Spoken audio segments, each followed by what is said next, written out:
What's going on, guys? Welcome back to my channel. Today's video is what I watched in July of 2023. This is where I go over everything that I watched in the movie theater, at home on streaming, and also from my physical media collection at home that I have seen before. Now, when it comes to these videos, I always start off with in the theater, and in the month of July, I saw 5 movies. Starting off with Joyride. This is another female-led raunchy comedy, and I absolutely had a great time with it. Now, the other comedy that I watched in June was No Hard Feelings with Jennifer Lawrence. I really enjoyed that one as well, and it did pretty well at the box office. But unfortunately for Joyride, this movie was really overlooked, and I'm kind of curious as to the reason why, because I thought this film was absolutely hilarious. I'm not really sure if 4 female leads was the problem with this film. If they had, a male lead, maybe that would have brought more of an audience. I'm not really sure. But I felt like you didn't really need a male lead because the whole point was 4 females, which I love their dynamic together and their acting. It was believable. I believe their history of friendship. So I really enjoyed this movie. I thought the script was smart. I was laughing all the way through.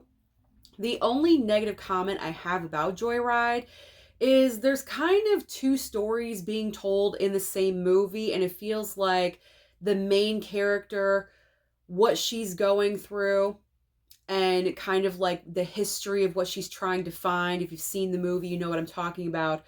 But it kind of seems like that part is rushed just a little bit because, oh, that's the entire point of why we're doing what we're doing. Let's just, bring it in at the very end and rush through it.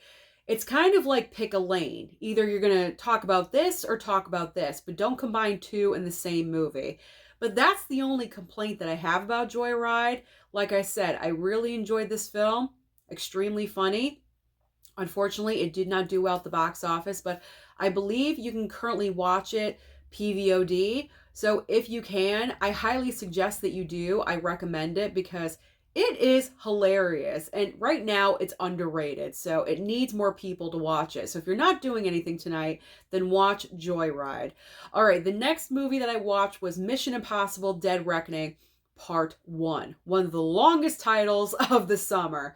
So I binged the entire Mission Impossible franchise before I watched the latest installment, and I really enjoyed this movie. Unfortunately, it came out the week right before Barbenheimer, so it's not really performing well at the box office, but possibly another determinant for this movie is the runtime. It's almost 3 hours long. It's almost as long as Oppenheimer, 2 hours and 45 minutes. And when people see that long of a runtime, they may not want to go and see it. So that could be a possibility. But I am here to say that it is another solid installment. I had a great time with it. I do recommend that you watch it, especially if you've seen any of the movies, if you're a fan of Tom Cruise, if you're a fan of his, big ass stunts that he does. You won't be disappointed. The entire train sequence at the very end had me on the edge of my seat. It was really, really well done.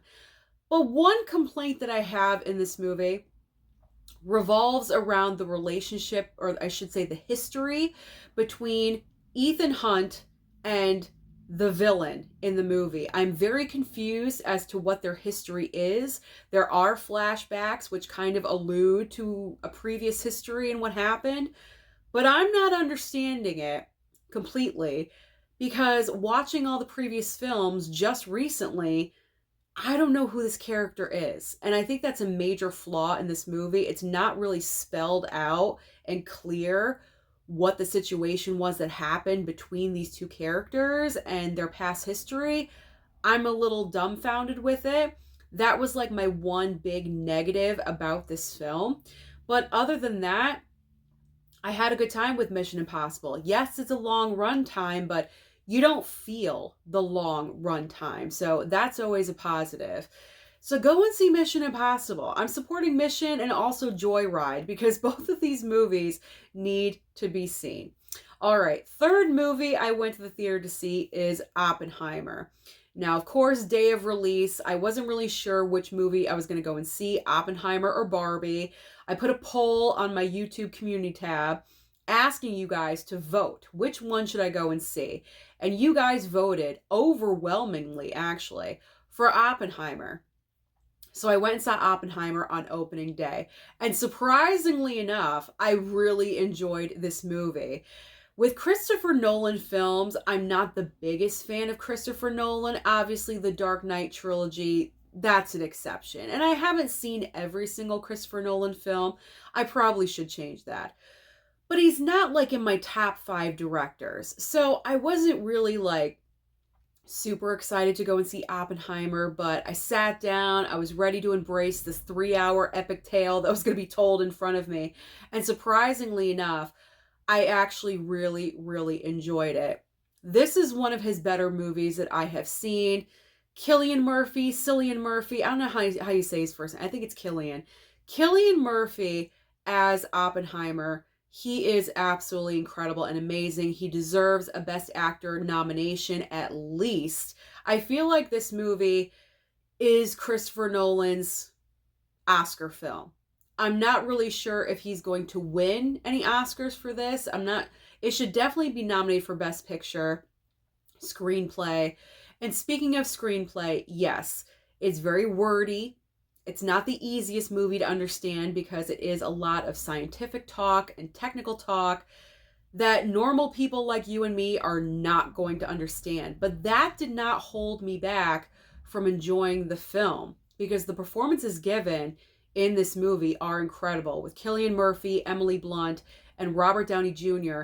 being the highlights of this film. Plus, there is a ton of stars in this movie.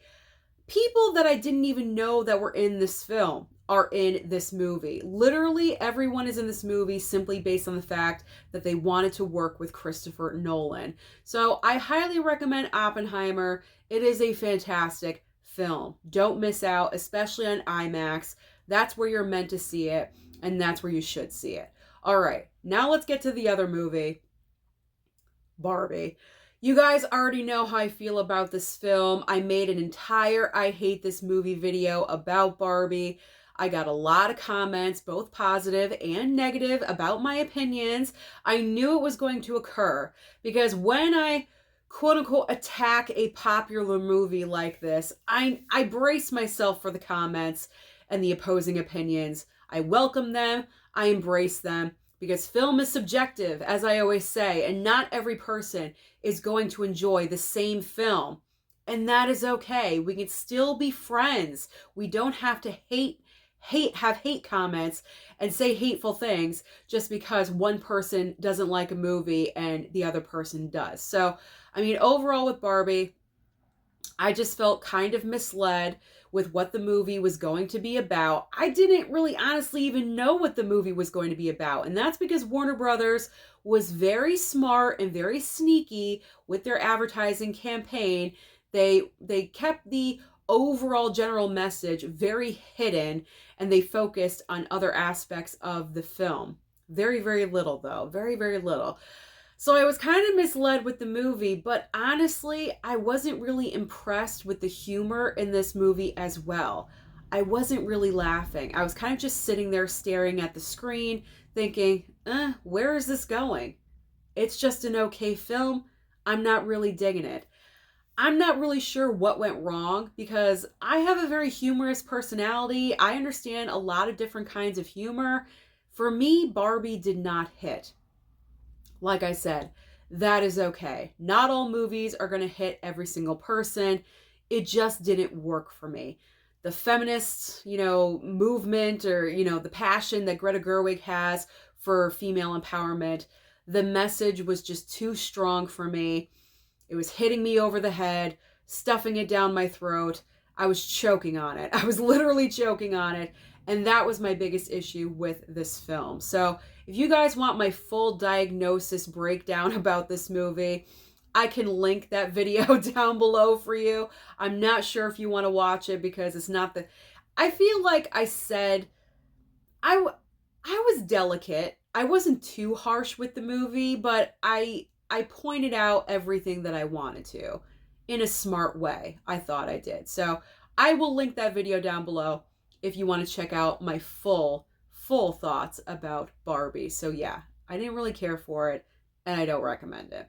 All right, the fifth and final movie I saw in theaters, Sound of Freedom. Surprising, I know, because I think earlier on in the month I said, nah, I don't think I'm going to go and see that one.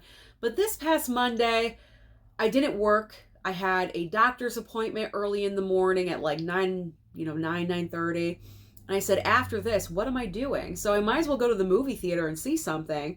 And Sound of Freedom was the only movie that corresponded with the time after my doctor's appointment at 10:30 in the morning. So I went to a movie at 10:30 in the morning and I chose Sound of Freedom.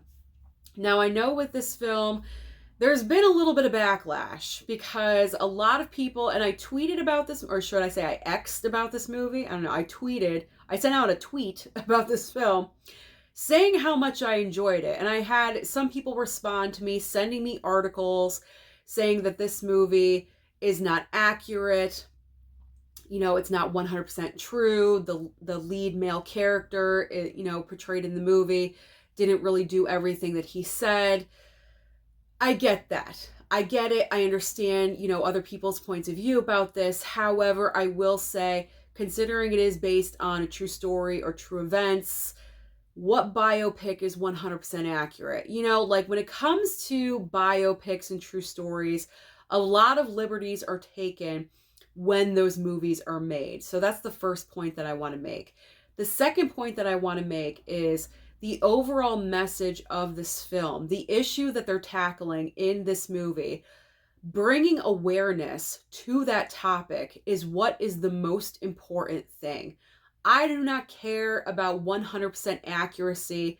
That does not matter because Sound of Freedom covers human trafficking, the topic of human trafficking, and this film focuses on children.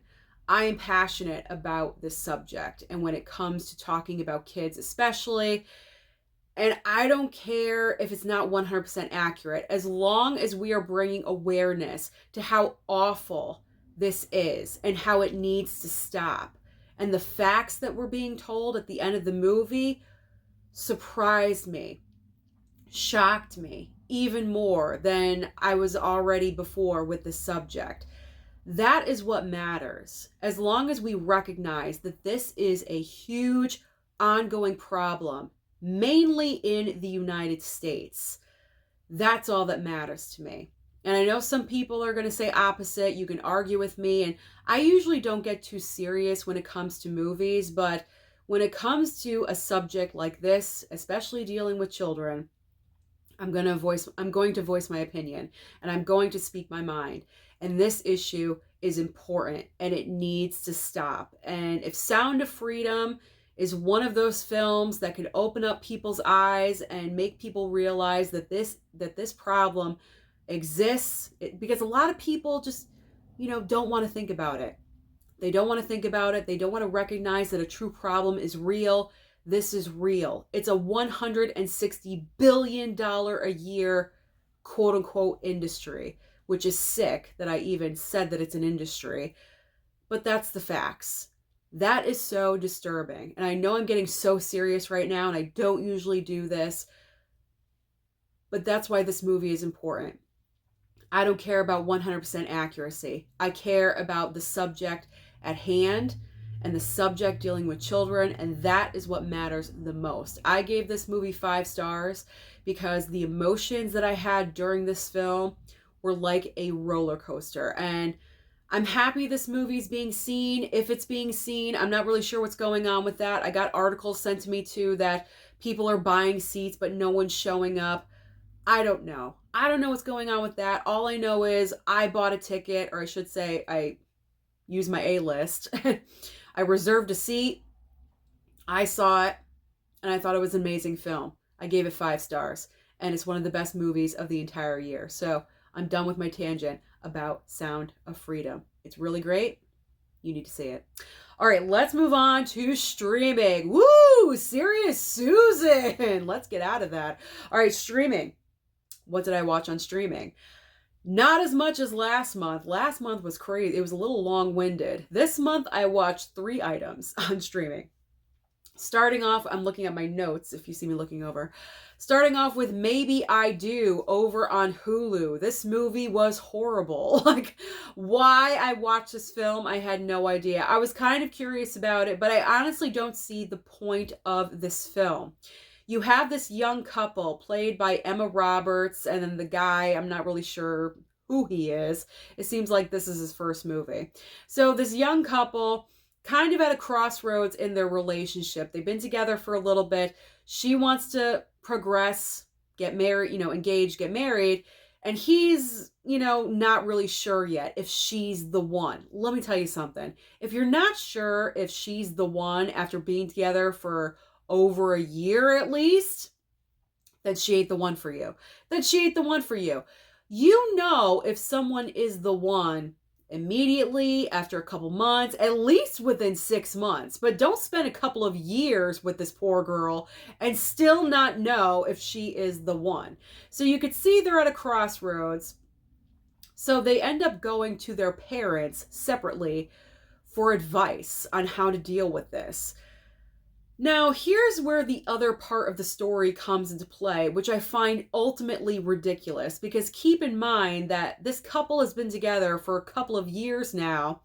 So their parents apparently are having affairs with each other, but they don't know each other, if you're following what I'm saying.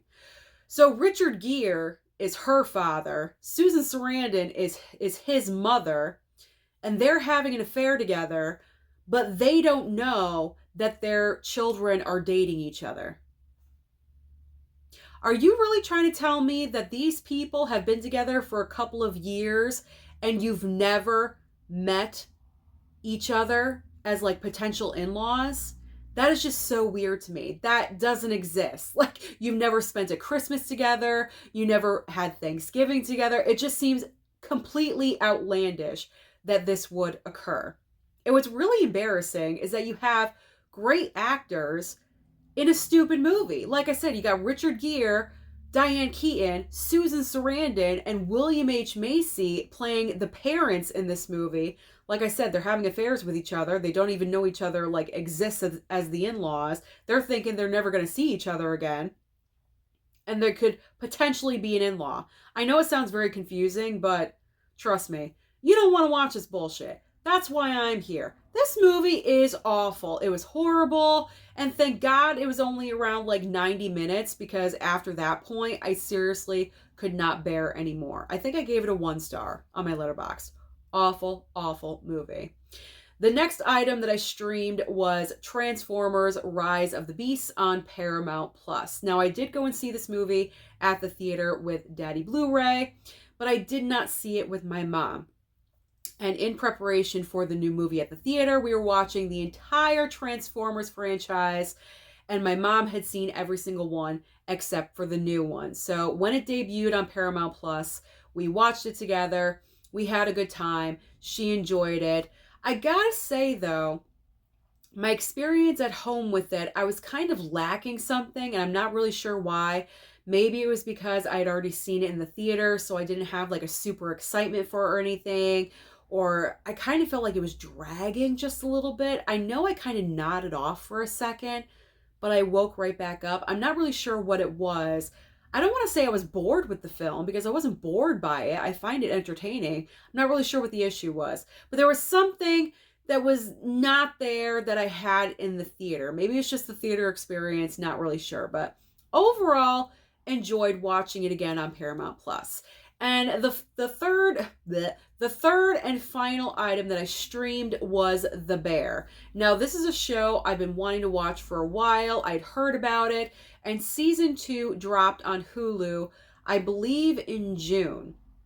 So the entire month of July, I streamed both seasons, 1 and 2. And I gotta tell you, this show is fantastic.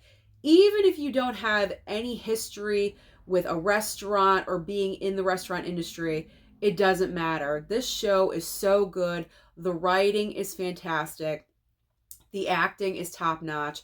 I don't know who the lead actor is. I cannot remember his name, but he is amazing. I know he won an award, I believe this past award season, and he totally totally deserves it because his acting is incredible.